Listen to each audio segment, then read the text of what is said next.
Welcome back to Ancient Wars. If you missed out on the last episode, let me fill you in. This series will go into detail about each army and their respective military leader who will be leading their armies into battle.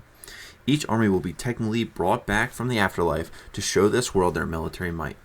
However, with some weird magic, each leader and army was brought back as stickmen and tabs, or totally accurate battle simulator, leading to an interesting clash of physics and strategy. Last episode, ancient Egypt took down the great Byzantine Empire with an impressive showing of accuracy and offensive measures.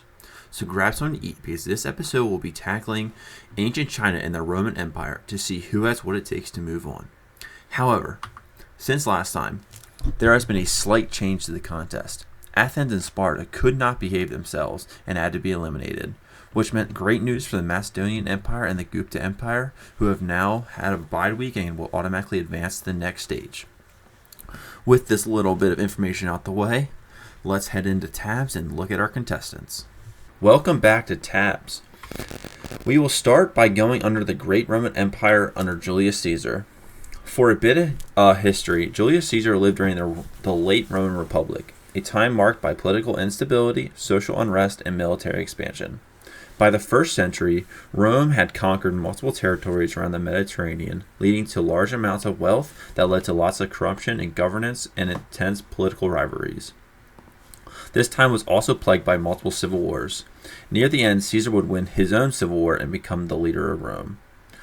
Through Caesar's military conquest and success as a leader, he emerged as a top public figure in Roman politics.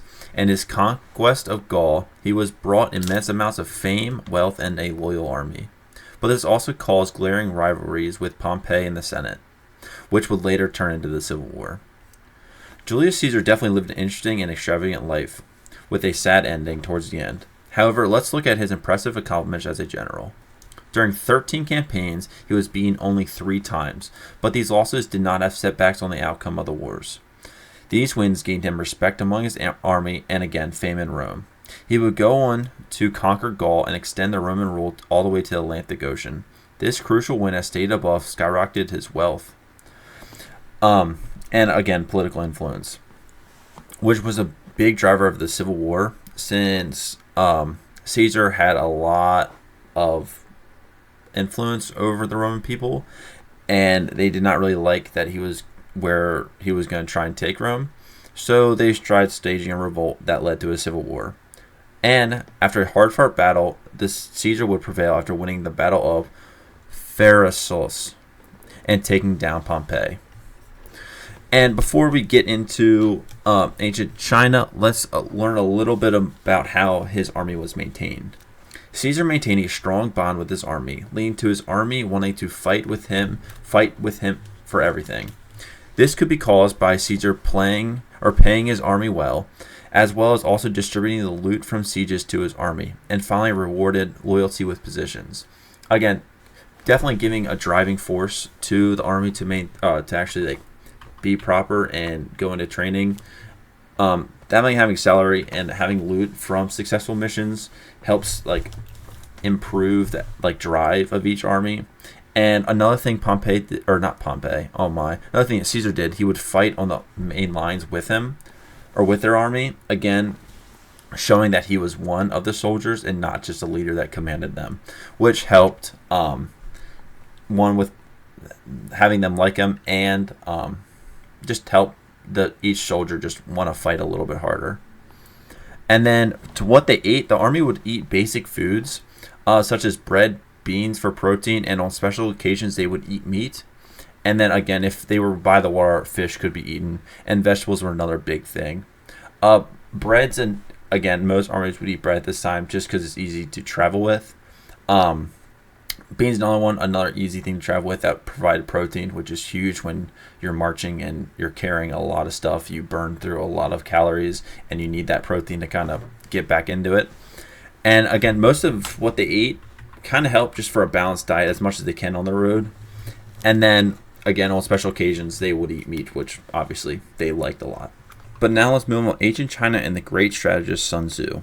For a bit of historical context, Sun Tzu is said to have lived during the spring and autumn period where the Zhou dynasty was declining and where the states who once allied with each other fought for supremacy over China. During this period, Chinese warfare followed a chivalric behavior during and after the battle, meaning that they were very almost nice to each other, and they treated it more like a game than an actual war. And again, if someone did lose, it's not like they were just killed and taken out. On one such occasion, the winning army actually gave the loser food for 3 days, showing this almost gentleman's agreement, which again kind of made it difficult to actually win a battle since no one actually truly had the upper hand. But Sun Tzu would change this when he stepped in. He created a plan and a winning strategy that would be achieved through any means necessary. This would allow the general to have some great accomplishments. Sun Tzu was a renowned military strategist and philosopher, and created the book The Art of War, detailing military strategy and tactics. Although it's hard to get concrete information on Sun Tzu, since during the time the Zhou dynasty was declining, and the Qin dynasty would destroy a lot of records that could have given more information of Sun Tzu. One account of Sun Tzu is during the Battle of Boju, where it is said that Sun Tzu helped the lead forces along with King Hao Lu and his brother Fugi to defeat the Chu forces in 506 BCE. While the Chu forces were greater, King Hao Lu forces showed extreme discipline and acted when given the order to advance. He would later win after 5 further engagements. With that advice from Sun Tzu, the army would capitalize on a retreating force and force the retreating army to cut in half, and would later attack them while they ate. Fuji's victory might have been impossible without Sun Tzu's guidance, since warfare in China during this period was considered a sport of noble gentry, where rules were not broken. But Sun Tzu changed this way of thinking. Sun Tzu did not enjoy the way warfare was being used as a game generals played. Sun Tzu set out to win, and that was his main priority. But how Sun Tzu's army and during the time ancient China was maintained, Sun Tzu especially knew the importance of keeping close to areas where you could get reinforcements of food and supplies. So he kind of stayed along these main routes to make sure his armies was never just like fully weak and fully hungry. A big thing they would be grain or bread, since again it's very easy to move and it just stays for a while, and it's not like it doesn't take up a lot of space. And also it just fills up your stomach quickly, so you can kind of not feel actually starving all the time. And then vegetables were also a huge part of their diet, since China definitely grew a lot of vegetables during the time. These two things were the big diet that they ate. Again, they probably also had stuff like meat and other things that they would eventually eat on occasion, but bread and vegetables were a big thing that they ate on the road. But with that all being said, let's actually get into the first battle here. Alright, since last time it went a lot longer than anticipated, I'm going to try to speed it up a little bit. Yeah, it just... actually making the video, I realized how long each of these battles were, so we're going to try and shorten that up this time. But we're going to take a little gander over each army. China is blue, and the Roman Empire is red. China, again, looking like they... using Sun Tzu's tactics of deception and ambush, trying to stage people to the right and left to hopefully catch them off guard, and also using archers, which we'll get into later about how important they were. And then using a normal thing, shields in the front, kind of more heavy units up front to try to take the blunt of it. Oh golly. And then some more light behind. Just a normal, I guess, army. I would like to do a little bit more. I wish they were able to be set up a little bit differently. However, once you clump them up, they get kind of strange with the physics. But with that being said, let's move on to the Roman Empire. Again, using their big shields, which was huge. We will get to two positions, like the phalanx position, I think it's called, and the turtle, which again were two great defensive and offensive measures. They would use their shields in the turtle position to almost create like a huge shield and would push forward or defend, creating a very hard thing to get through. And the phalanx position, which would be pointing spears out and above, again, creating something very difficult to get through. I want to create something like that, which is why a lot of shields are close together, and they're more grouped up. But again, there's only so much you can do, unfortunately. And archers again in the back, hoping to pick off some of the opposing enemy. And then I think they also have, a little bit of a flank over here. Again, very similar setup. More heavy infantry up front, followed by lighter and bows and arrows in the back. So yeah, let's get into this first battle, and we'll see who go. And again, I'll try and go a little bit faster. So yeah, let's start it. Alrighty, let me get down here. Again, the Roman Empire seems like they are just charging. Oh wow, that is bro is ready. They are charging in. Again, arrows raining down on both sides. A big theme, military warfare. Ancient China does look like the flank is working. However, they are just getting overpowered. Roman soldiers were very trained very well, and again, were very skilled in combat. So it makes sense that again there is some overpowered. Strange to see some bow and arrows kind of pushing up a little bit, and then also on the flank, the one flank Ancient China tried doing did not work. The Romans just powered through, or an absolute charge towards that one poor man. However, man, and even the flank from China again over here just getting overpowered. Let's see. They're finally hit the back lines. These two archers are just wow. That was a bad shot. But these last two archers just trying to stay in. Again, the Romans and Julius Caesar just absolutely taking a commanding victory. Those shields are a crucial part, just creating a very hard defense to get through. And that was a big thing. There's a defensive measure that just really could not be broken. But I guess we'll be going into the second battle. We'll learn a little bit more about each army, some strategy that they used. And yeah, we'll see if Ancient China can get a victory. If not, they will be knocked out. While Julius Caesar's military accomplishments are impressive, it could not have been done without the help of trained soldiers and a weapon system that had been refined through the ages. The normal tools used by soldiers were the scutum, which was a large oval shield used to form a defensive wall, and as we've seen, it's been very successful in defending against oncoming attacks and archers. A gladius, which was a short sword used in close quarters combat, which seems to be what they are using now. And then, as talked about, it is said that Caesar used a hands-on style of leadership and used his qualities of decisiveness, a readiness to cast caution aside, and a good relationship with his troops to command his army to the best of his ability. A big strategy used by Caesar was called the turtle, or tortoise, there we go, which was when the army would use their shields to create a shell-like defense that was hard to break. He would also use the phalanx position, which is a rectangular military formation, usually of heavy infantry holding spears. They were tightly packed together, making it extremely difficult to get through. In certain battles, he would also create a wall to protect his forces from the oncoming army, along with helping protect against certain flanks. He was also skilled in tactics like surprise attacks to catch his enemy off guard, which, however, was dangerous since he would normally use the troops he had at his disposal instead of waiting for backup. He was notorious not really forever waiting. He generally, if he felt like he had enough troops, he would go in. He wouldn't really wait until even if more was coming, he would not wait for them to get there. And then he would normally command an army of over 20,000, which were about 9 legions for him to command. He would also have cavalry in the thousands to help aid his battles. Again, a very strong and formidable army with plenty of numbers and a lot of money behind them to satisfy all their needs and conquest. And then some notable battles. One was the Battle of, sorry if I butcher these names, Feralus.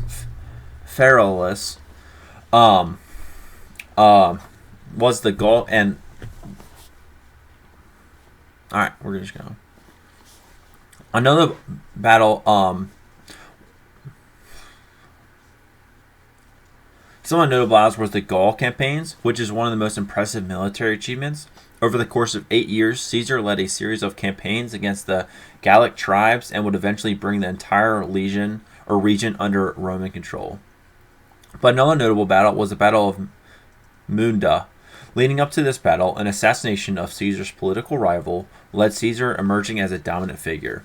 Displeased, the Roman Senate and the aristocrat class led a revolt against Caesar, which was led by Pompey, creating the talked-about civil war. After the death of Pompey, his sons continued the efforts, gathering forces in Hispania. However, Caesar became aware of this threat and went on a mission to defeat them. Pompey's forces were bunkered down and in a better position defensively. The battle that commenced was filled with bloodshed, neither side having a true victory in sight. But Caesar pushed forward into resistance, battled at the front with his men, and would eventually achieve victory. This victory marked the end of Pompey's resistance, leading Caesar emerging as a leader of Rome.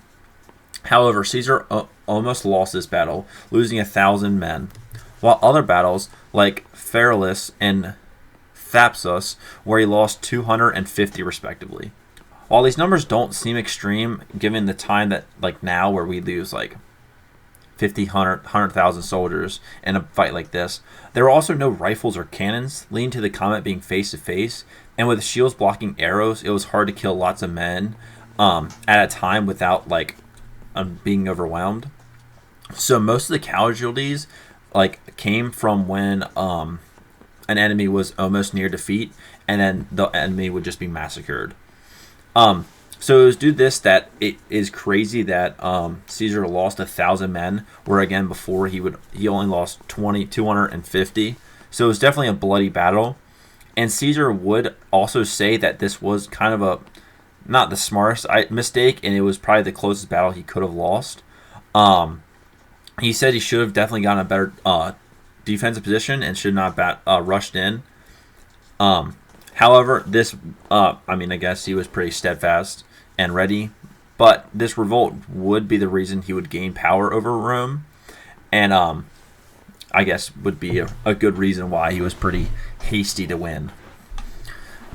But, so that is a little bit about Julius Caesar and his army, so let's move on to ancient China and Sun Tzu's. Alright, and talk about Sun Tzu and his army. I already kind of jumped the gun a little bit and talked about a notable battle that he helped win. So that is my bad, but we will do a little bit more of a deep dive into his fighting strategies and definitely some key things he said in the Art of War. So Sun Tzu was an intelligent strategist, often thinking many steps ahead and wanting to win the battles not solely based on manpower. Sun Tzu emphasized the importance of strategic planning. He wanted to gather intelligence about the enemy, knowing their strengths and weaknesses, and identifying threats and weaknesses. Another one of Sun Tzu's key principles was deception and psychological warfare to gain the upper hand. Sun Tzu said that all warfare is based on deception. To go along with this principle, he showed the importance of deception by saying that when able to attack, you must appear unable. When using force, you must seem inactive. He would advise generals to create false appearances and employ a ruse to bait the enemy. They would use these openings to catch the enemy off guard. He said one must appear at points which the enemy must hasten to defend, march swiftly to places where you are not expected. These lines explain just another tactic Sun Tzu used to gain the upper hand against his opponents. Another principle Sun Tzu believed in was the need for flexibility and adaptation on the battlefield. Sun Tzu said water shapes its course according to the nature of the ground over which it flows. The soldier works out his victory in relation to the foe whom he is facing. Again, showing that you need to be flexible, you need to have an idea what the battlefield looks like, and you just got to stay ready for whatever happens. He also watched for the terrain of the battlefield, making sure he or his generals had the upper hand, and he knew, again, a lot about what decides battle is which position you have on a battlefield, because they all kind of change, but you have to think ahead of where you want to fight. And Sun Tzu always, again, thinking multiple steps ahead, had this in mind. But Sun Tzu also showed the importance of strong offense and defense. While we talked about his offensive ideas of surprise attacks, ambushes, and quick maneuvers to catch the enemy off guard, he also implied the need for a strong defensive. He said you can ensure the safety of your defense if you only hold positions that cannot be attacked. This line shows the importance of finding smart places to set up your defense, gaining the high ground, or finding areas that will be more difficult to attack. He implies the idiocracy of trying to defend an open area, stating to try and find an area where the enemy would not know where to attack. Finally, Sun Tzu knew the importance of having a strong and knowledgeable command, making sure to be one with the army. He expressed the need for clear communication and having an army that is disciplined and that would listen to orders. So again, he had a lot of different tactics that would be implied and he used. And again, this was all during the time where it was more of a, not a game, but it almost felt like a game. So him coming with these strong tactics and thinking a lot about war as wanting to win really cemented him in being a great general. And he definitely revolutionized how war was handled. So we'll go into now the most common weaponry of the time. Definitely the bow is something that is extremely common during ancient China. Knowing firing large waves of arrows to start the battle, and hopefully just taking some out early on. Ground troops would protect the flanks to ensure the bowman's safety, and if he ever needed to retreat, bows helped give the enemy time to get away. Which again is obviously important when sometimes the best idea is to retreat. Having bows firing large volleys of arrows, again, just kind of gives them time to run away. And normally archers are a bit more fast and sleek, so they can get away a little bit quicker. Swords actually were not as common for the enemy, and would not come around to 500 BC. But spears, halberds, and javelins were also used by the front line. Since bows were popular, armor became important for the army. The earliest sites of armor were using the tiger skin, and then hardened leathers. Tiger skin definitely came out quick, just because it obviously was not as strong. And once hard leather came out, it was definitely a much more defensive thing to wear. However, ancient China would begin to incorporate metal into their armor, creating much more defensive and protecting armor set. Which again is not surprising. Once metal is discovered, it just revolutionized how armor was used. I mean, it just is so much more durable. I mean, bow arrows just kind of really don't do that much damage unless you get a lucky shot. Shields, same way. It just protects against so much more. It is heavier, so you have to incorporate that.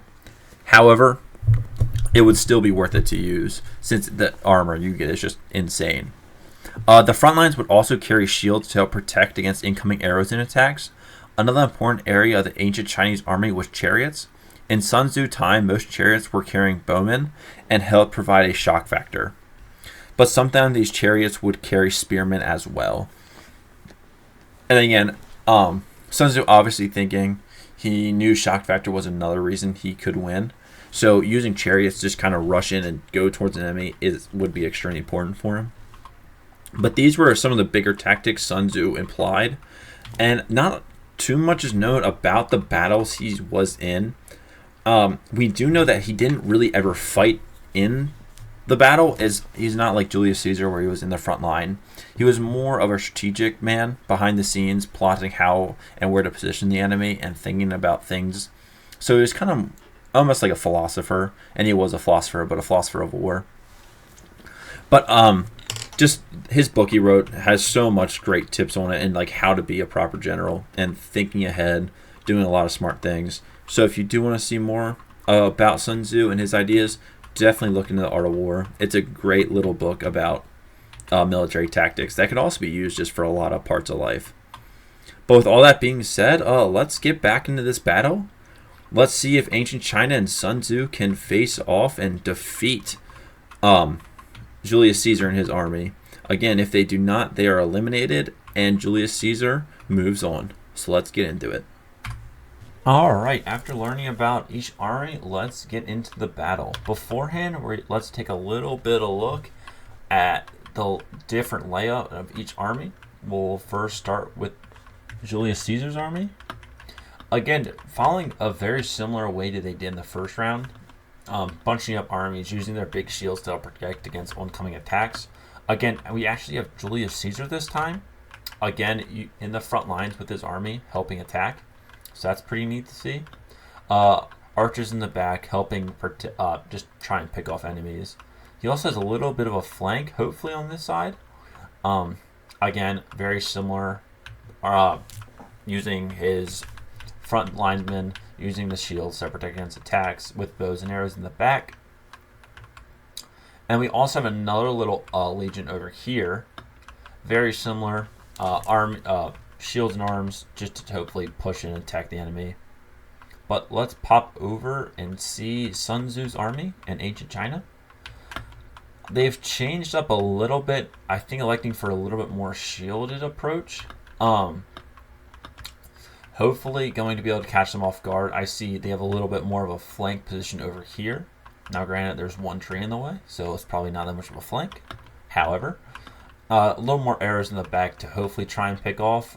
Again, the Roman army has big shields, so I don't know how much those arrows are going to do. That design of those shields are to help block arrows. However, we do have Sun Tzu this battle. Where is he? There he is.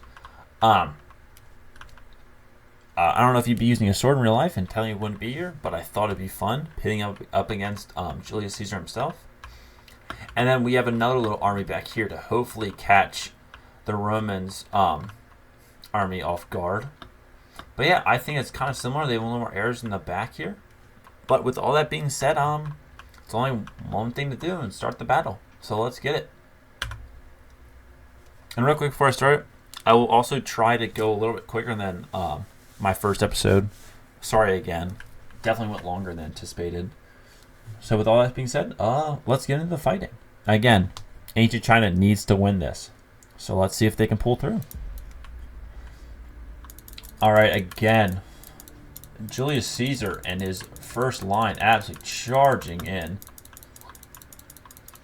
And a big clash in the front. Hopefully, ancient China can help take out some soldiers quickly. Next wave of ancient China is pushing in to hopefully take out this squadron. Again, archers are raining fire. Seem to be doing quite well. Julius Caesar archers are also starting to gain a little bit of ground. Oh, ancient China absolutely destroying that man. Yeah, he was not... Oh, actually, holy cow. Bro has some moves. Bro is dodging and weaving. Dang. More ancient China. Again with the bows, just trying to help take out some enemy. Again, it's not looking great. They just seem to not be able to get through the large shields. Let's go check out Julius Caesar. Again, it seemed to be helping on the front line and basically seemed to be taking out all the infantry from ancient China. I don't know if Sun Tzu died. There's a lot of dead bodies, so he could be within them. And again, just a lot of destruction. Just an absolute charge in. Doing a great job of help just defending against that archer fire. Again, just a little bit more. It looks like the Roman Empire will be able to get the victory here. Again, unless these archers kind of hasten up. Julius Caesar, I did not know could deflect arrows, but apparently that was something you can do now. It looks like just an absolute cluster. They had just panicked. It looks like this fight is more than over. Yeah, I'm just going to speed it up here. Yeah, it's just shooting fish out of a barrel at this point. The Roman Empire just showing their extreme battle tactics. Definitely did a better job of... Ancient China definitely did a better job of taking out the enemy. However, it just was not enough. The Roman Empire just pulling through, using their numbers and defensive techniques to just bullets through.